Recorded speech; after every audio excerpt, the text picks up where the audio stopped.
Hello friends, Shri गणेशाय नमः। आप सभी का हमारे यूट्यूब चैनल पे हार्दिक स्वागत है। आज हम आपको विनायक चतुर्थी का महत्व, पूजा विधि और कथा के बारे में बताएंगे। चतुर्थी की तिथि भगवान श्री गणेश जी की तिथि है। हिंदू धर्म ग्रंथों के अनुसार श्री गणेश भगवान की कृपा प्राप्ति से जीवन के सभी असंभव कार्य भी संभव हो जाते हैं। शास्त्रों के अनुसार अमावस्या के बाद आने वाली शुक्ल पक्ष की चतुर्थी को विनायक चतुर्थी कहते हैं। इस बार विनायक चतुर्थी 20 अक्टूबर 2020 मंगलवार को है। पुराणों के अनुसार शुक्ल पक्ष की चतुर्थी को विनायकी तथा कृष्ण पक्ष की चतुर्थी को संकष्टी चतुर्थी कहते हैं। कई स्थानों पर विनायक चतुर्थी को वरद विनायक चतुर्थी के नाम से भी जाना जाता है। इस दिन श्री गणेश जी की पूजा दोपहर मध्याह्न में की जाती है। भगवान श्री गणेश जी को विघ्नहर्ता कहा जाता है। विघ्नहर्ता यानी आपकी सभी दुखों को हरने वाले देवता। इसलिए भगवान गणेश जी को प्रसन्न करने के लिए विनायक, विनायकी चतुर्थी और संकष्टी चतुर्थी, गणेश चतुर्थी का व्रत किया जाता है। प्रति माह शुक्ल पक्ष में आने वाली चतुर्थी को विनायकी चतुर्थी व्रत कहते हैं। ये चतुर्थी भगवान श्री गणेश जी को समर्पित है। इस दिन श्री गणेश जी का पूजन अर्चन करना लाभदायी माना गया है। इस दिन गणेश जी की उपासना करने से घर में सुख, समृद्धि और धन दौलत, आर्थिक संपन्नता के साथ साथ ज्ञान व बुद्धि की प्राप्ति भी होती है। पूजा विधि: ब्रह्म मुहूर्त में उठकर नित्य कर्म से निवृत्त होकर स्नान करें, लाल रंग के वस्त्र धारण करें। दोपहर पूजन के समय अपने सामर्थ्य के अनुसार सोने, चांदी, पीतल, तांबा, मिट्टी अथवा सोने या चांदी से निर्मित गणेश जी की प्रतिमा स्थापित करें। संकल्प के साथ पूजन कर श्री गणेश जी की आरती करें। तत्पश्चात श्री गणेश जी की मूर्ति पर सिंदूर चढ़ाएं। श्री गणेश जी का प्रिय मंत्र ओम गण गणपते नमः बोलते हुए 21 दूर्वा दल चढ़ाएं। श्री गणेश जी को बूंदी के 21 लड्डुओं का भोग लगाएं। उसमें से 5 लड्डुओं का ब्राह्मण को दान दें तथा 5 लड्डू श्री गणेश जी के चरणों में रखकर बाकी को प्रसाद के रूप में बांट दें। पूजन के समय श्री गणेश स्तोत्र, अथर्वशीर्ष, संकटनाशक गणेश स्तोत्र का पाठ करें। ब्राह्मण को भोजन कराकर दक्षिणा दें। अपनी शक्ति हो तो उपवास करें अथवा शाम के समय खुद भोजन ग्रहण करें।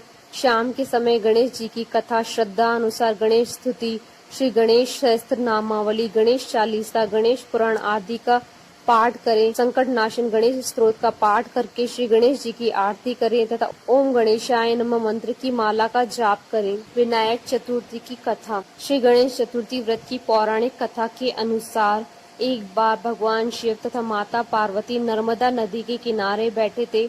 वहाँ माता पार्वती ने भगवान शिव से समय व्यतीत करने के लिए चौपड़ खेलने के लिए कहा। शिव चौपड़ खेलने के लिए तैयार हो गए, परंतु इस खेल में हार जीत का फैसला कौन करेगा, यह प्रश्न उनके समक्ष उठा तो भगवान शिव ने कुछ तिनके एकत्रित कर उनका एक पुतला बनाकर उसकी प्राण प्रतिष्ठा कर दी और पुतले से कहा, बेटा हम चौपड़ खेलना चाहते हैं, परंतु हमारी हार जीत का फैसला करने वाला कोई नहीं है, इसलिए तुम बताना कि हम दोनों में से कौन हारा और कौन जीता।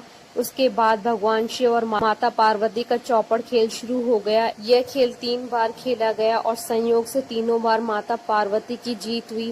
खेल समाप्त होने के बाद बालक से हार जीत का फैसला करने के लिए कहा गया तो उस बालक ने महादेव को विजयी बताया। यह सुनकर माता पार्वती क्रोधित हो गई और क्रोध में आकर उन्होंने बालक को लंगड़ा होने और कीचड़ में पड़े रहने का श्राप दे दिया। बालक ने माता पार्वती से माफी मांगी और कहा कि यह मुझसे अज्ञानतावश ऐसा हुआ है, मैंने किसी द्वेष के भाव में ऐसा नहीं किया। बालक द्वारा क्षमा मांगने पर माता ने कहा, यहाँ गणेश पूजन के लिए नाग कन्याएं आएंगी, उनके कहे अनुसार तुम गणेश व्रत करो, ऐसा करने से तुम मुझे प्राप्त करोगे। यह कहकर माता पार्वती शिव जी के साथ कैलाश पर्वत पर चली गई। 1 वर्ष के बाद उस स्थान पर नाग कन्याएं आईं। तब नाग कन्याओं से श्री गणेश जी के व्रत की विधि मालूम करने पर उस बालक ने 21 दिन लगातार गणेश जी का व्रत किया। उसकी श्रद्धा से गणेश जी प्रसन्न हुए। उन्होंने बालक को मनवांछित फल मांगने के लिए कहा। उस पर उस बालक ने कहा कि हे विनायक, मुझ में इतनी शक्ति भर दीजिए कि मैं अपने पैरों से चलकर अपने माता पिता के साथ कैलाश पर्वत पर पहुंच सकूं और वे यह देख प्रसन्न हो। तब बालक को वरदान देकर श्री गणेश जी अंतर्ध्यान हो गए। उसके बाद वह बालक कैलाश पर्वत पर पहुंच गया और कैलाश पर्वत पर पहुंचने की अपनी कथा उसने भगवान शिव को सुनाई। चौपड़ वाले दिन माता पार्वती शिव जी से विमुख हो गई थी, अतः देवी की रुष्ट होने पर भगवान शिव भी बालक के बताए अनुसार 21 दिनों तक गणेश जी का व्रत किया। इस व्रत के प्रभाव से माता पार्वती के मन में भगवान शिव के लिए जो नाराजगी थी वह समाप्त हो गई। तब यह व्रत विधि भगवान शंकर ने माता पार्वती को बताई। यह सुनकर माता पार्वती के मन में भी अपने पुत्र कार्तिकेय से मिलने की इच्छा जागृत हुई। तब माता पार्वती ने भी 21 दिन तक श्री गणेश जी का व्रत किया तथा धूर्वा, फल और लड्डुओं से गणेश जी का पूजन अर्चन किया। व्रत के 21वें दिन कार्तिकेय स्वयं माता पार्वती से मिलने आ गए। उस दिन से श्री गणेश चतुर्थी का यह व्रत समस्त मनोकामनाओं की पूर्ति करने वाला व्रत माना जाता है। इस व्रत को करने से मनुष्य के सारे कष्ट दूर हो जाते हैं और मनुष्य को समस्त सुख सुविधाएं प्राप्त होती हैं। बोलिए भगवान गणेश की जय। आशा करती हूँ कि आपको विनायक चतुर्थी की कथा पूजा विधि का ये वीडियो पसंद आया होगा, तो आप इस वीडियो को अधिक से अधिक लाइक और शेयर कीजिएगा ताकि सभी भक्तों को इस वीडियो का लाभ प्राप्त हो सके।